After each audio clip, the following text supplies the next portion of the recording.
जय श्री कृष्णा भक्तों। श्रीमद् भगवद गीता अध्याय 1 श्लोक 44। अहो बत महत् पापम कर्तुम व्यवसिता वयम यद राज्य सुख लोभेन हंतुम स्वजन मुद्यताः।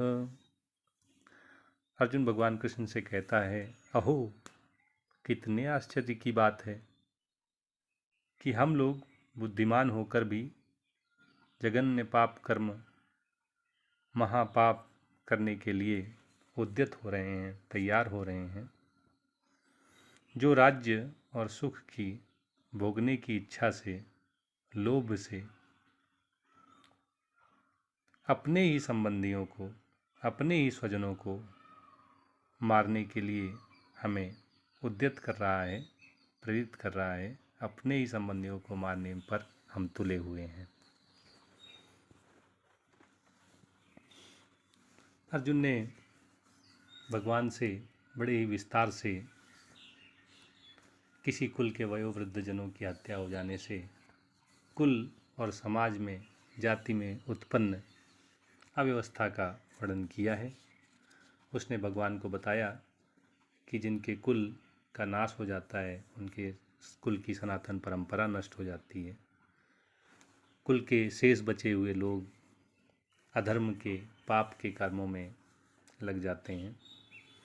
ऐसे कुलों की स्त्रियां दूषित हो जाती हैं, व्यभिचारिणी हो जाती हैं, जिससे वर्ण संकर संतानें, अवांछित संतानें उत्पन्न होती हैं। उस कुल में अपने पितरों को दी जाने वाली जल और पिंडदान, श्राद्ध तर्पण की क्रियाएं भी समाप्त हो जाती हैं, जिससे उनके पुरखे गिर जाते हैं।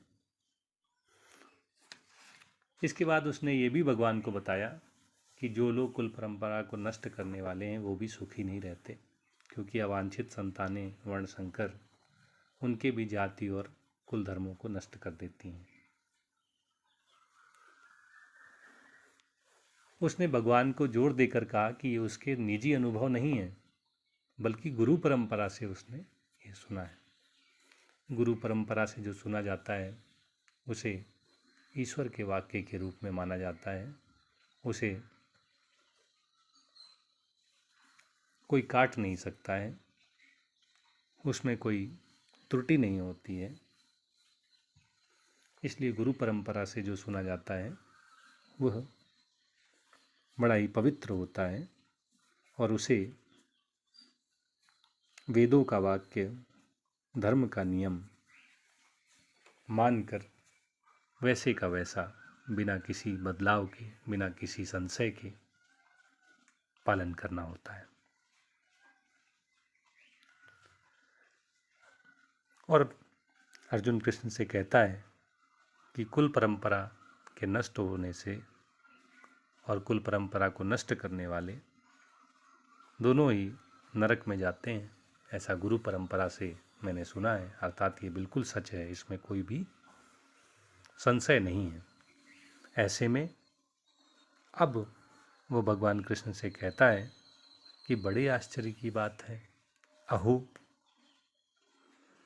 हम सब जानते हैं कि कुल के नष्ट होने से जघन्य पाप होता है, संपूर्ण कुल, जाति और राज्य में अव्यवस्था फैल जाती है। फिर भी राज्य सुख को भोगने की इच्छा से, राज्य और सुख के लोभ से हम स्वजनों को ही मारने के लिए उद्यत हो रहे हैं, अपने ही संबंधियों को मारने के लिए तुले हुए हैं। ये बड़े आश्चर्य की बात है, अहो।